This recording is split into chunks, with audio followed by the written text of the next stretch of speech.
Buenas tardes a todos. El día de hoy les traigo un video tutorial de cómo utilizar las reglas de Leipzig para glosar. Este documento fue traducido por la estudiante Lauren Lamotte de la carrera de Letras. Primero, debemos conocer los antecedentes de las reglas, es decir, quiénes están detrás de estas reglas. Y en este caso, pues, son personas muy reconocidas, unos del Departamento de Lingüística del Instituto Max Planck para Antropología Evolutiva, Bernard Comrie y Martin Hasselmann. Y en el Departamento de Lingüística de la Universidad de Leipzig, Balthasar Bickel, son los que han unificado todas estas reglas de glosas y presentan este documento, el cual consiste en 10 reglas para la sintaxis y la semántica para interlinear glosas. Y aparte trae un apéndice con un lexicón propuesto para etiquetar la categoría de las abreviaturas. Las reglas cubren en gran parte la necesidad de los textos para glosar en la lingüística, pero muchos autores sentirán la necesidad de agregar o modificar algunas convenciones, especialmente las etiquetas de las categorías. Es decir, que el manual trae una propuesta de abreviaturas para la mayoría de los casos de morfemas que podamos encontrar, pero algunas personas manejarán estos conceptos de forma diferente y tienen la libertad de modificarlos. ¿Para qué nos sirven las glosas? Interlinear glosas morfema por morfema nos brinda información acerca del significado y de las propiedades gramaticales de palabras individuales y de sus partes. Dependiendo del propósito del autor y de los antecedentes de conocimiento del lector, se elegirán diferentes grados de detalle. Por lo tanto, las reglas actuales permitirán cierta flexibilidad en varios aspectos y en algunas ocasiones serán mencionadas opciones alternativas. Esto quiere decir que, dependiendo del tipo de estudio que está realizando el investigador, será el tipo de glosa que utilice. También pueden utilizar una glosa más detallada para el análisis y presentarse únicamente los aspectos principales de la investigación en el documento final.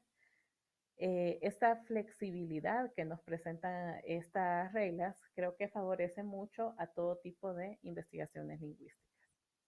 Una observación sobre el tratamiento de glosas en los datos citados de otras fuentes.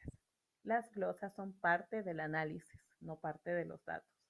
Al citar un ejemplo de una fuente publicada, el autor puede cambiar la glosa si prefiere una terminología diferente, un estilo diferente o un análisis diferente.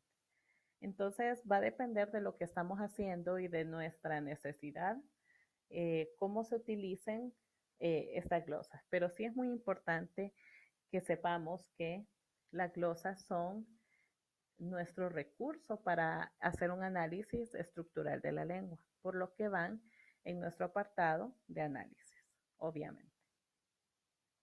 Bien, ahora pasaremos a las reglas. Como había mencionado anteriormente, son 10 reglas y la primera corresponde al alineamiento palabra por palabra. Las glosas interlineadas están alineadas a la izquierda y verticalmente como aparece en el ejemplo.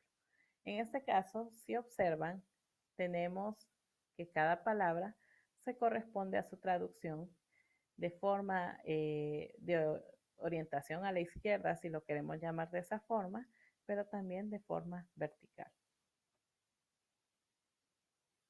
La segunda regla es la correspondencia morfema por morfema. Debemos pensar que las palabras están compuestas muchas veces de distintos morfemas, dependiendo también del tipo de lengua con la que estamos tratando.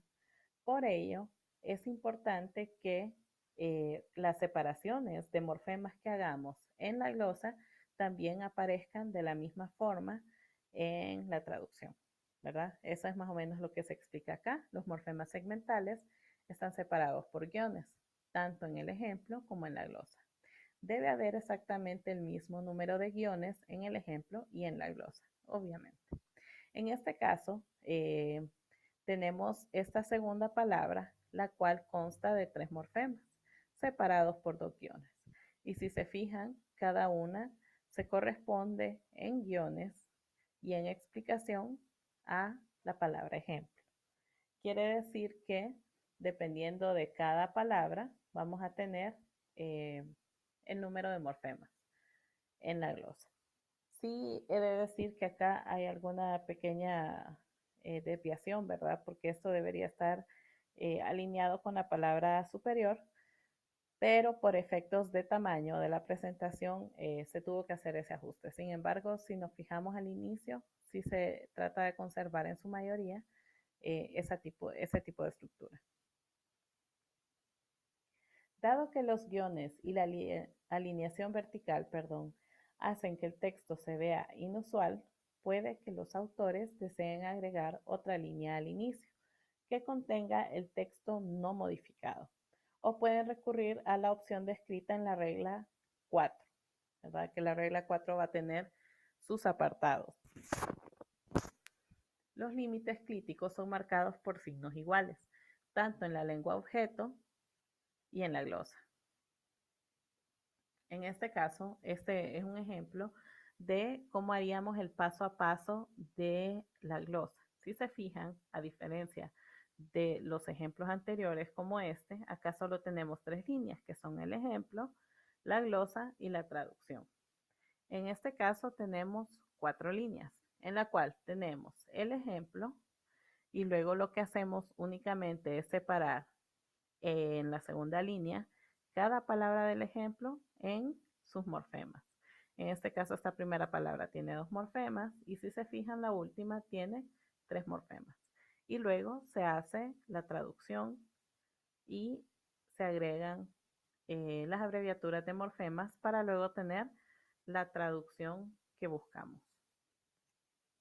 Hay una segunda regla, bueno, dentro de la segunda regla hay un segundo aspecto opcional que dice que si los elementos morfológicamente unidos constituyen distintas palabras prosódicas o fonológicas, un guión y un espacio pueden estar juntos en la lengua objeto, pero no en la glosa, ¿verdad? En este caso tenemos que acá aparece la palabra y aquí aparece la glosa, ¿verdad? Y aquí se hace la separación para poder hacer esa distinción que estamos buscando en el aspecto fonológico o prosódico, según sea el caso. La tercera regla consiste en las etiquetas para las categorías gramaticales. Los morfemas gramaticales generalmente se presentan mediante abreviaturas de las etiquetas gramaticales, impresas en letra mayúscula. En este caso, generalmente vamos a tener estas mayúsculas, ¿verdad? Que pueden trabajarse como versalitas, es decir, con un tamaño menor, a manera que queden mejor ajustadas a nuestro texto. Una lista de abreviaturas estándar, que son conocidas ampliamente por los lingüistas, se presentará al final del documento. En este caso, solo presentaremos unos ejemplos. Vean el ejemplo que tenemos acá. Pues en este caso, estos morfemas, por ejemplo, el plural, que está aquí también, el pasado, etcétera, son marcados por las mayúsculas y por las abreviaturas que se utilizan para dichos morfemas gramaticales.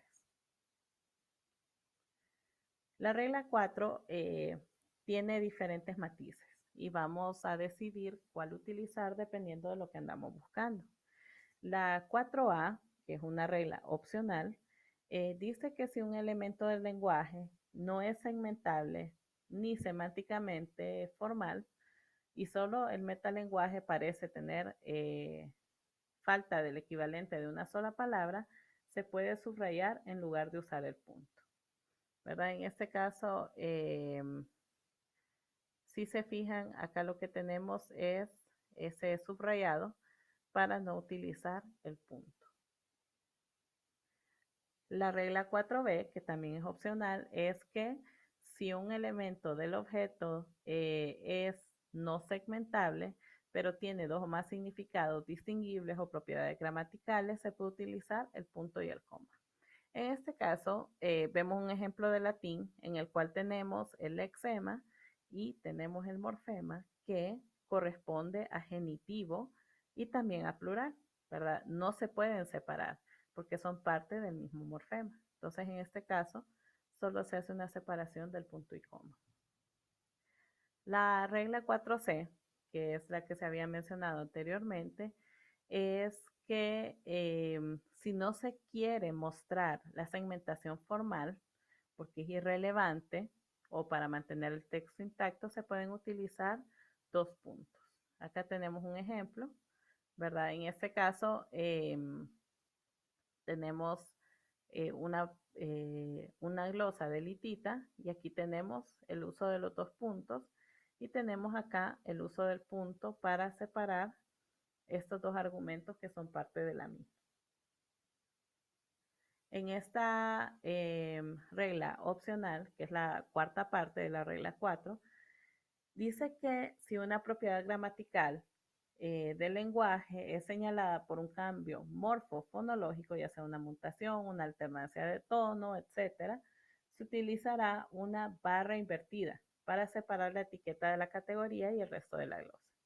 Aquí tenemos el ejemplo, ¿verdad? Que está separado por la barra invertida.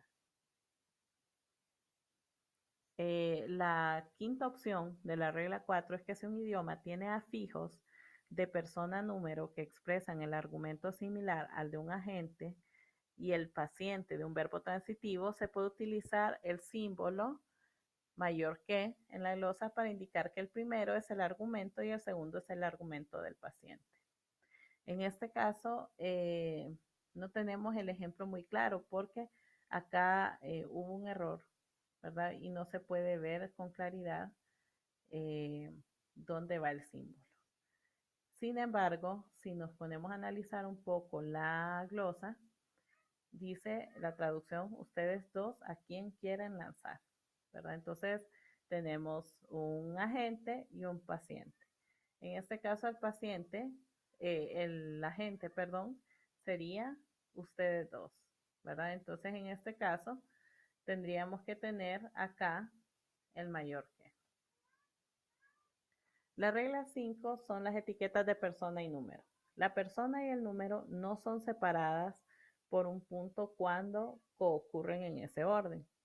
En este caso, si se fijan, tenemos este ejemplo del italiano en el cual tenemos la palabra andiamo, tenemos el lexema y en este caso tenemos que es un presente de la primera persona del plural. Entonces, persona y número, perdón, estas dos no se separan por el punto como está acá. No es necesario separarlas, sino que se ponen juntas. Una regla opcional a esta parte es que los marcadores de número y género son muy frecuentes en algunos lenguajes, especialmente cuando son combinados con personas. Por lo tanto, varios autores utilizan abreviaturas no capitalizadas acortadas.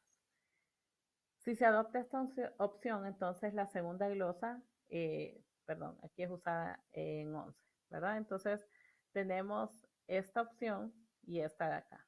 Y acá, si ustedes se fijan, tenemos las abreviaturas no capitalizadas. La regla 6 son los elementos no abiertos. Si la glosa morfema por morfema contiene un elemento que no corresponde a un elemento abierto, manifiesto en el ejemplo, puede encerrarse entre corchetes. La alternativa obvia es incluir este cero cancelado en el texto del objeto lenguaje, que es separado por un guión como un elemento abierto. ¿Sí? En este caso, en el latín, en la segunda declinación tenemos el puer, que como tal no tiene un morfema, pero un morfema propio, pero sí está indicando nominativo singular entre corchetes, ¿verdad? No está ahí evidente, pero se pueden utilizar ambas formas. En este caso, se puede utilizar esta porque esta ausencia de morfema nos está dando esta información o de plano se utiliza únicamente el corchete.